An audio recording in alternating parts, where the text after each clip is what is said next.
Guys, magandang hapon po.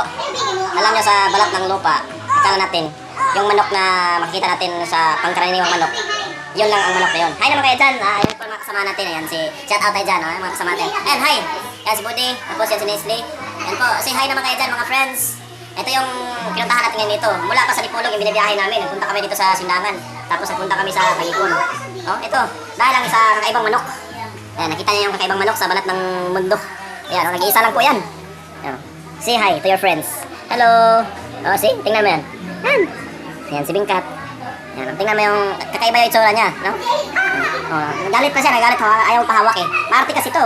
Ayan, tingnan mo. Oh, oh Marte oh. So, naku naman. Ano pangalan mo bro? Bro. Diba, ang ganda? Kakaiba. Tingnan mo yung paa niya. May balahibo din oh. Ayan mga friends. Oh, see?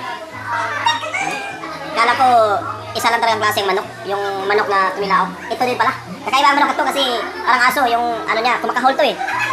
Kahol ka nga, sampulan mo. Ito, pag kakatayin to, naku, ang sarap ng sabaw nito. Sabi na may-ari nito, 100 years na daw ang manok na to. Ang tanda na. Ito naman, 3 taon pa lang to. Hi to your friends. Hi to your friends. At ayan.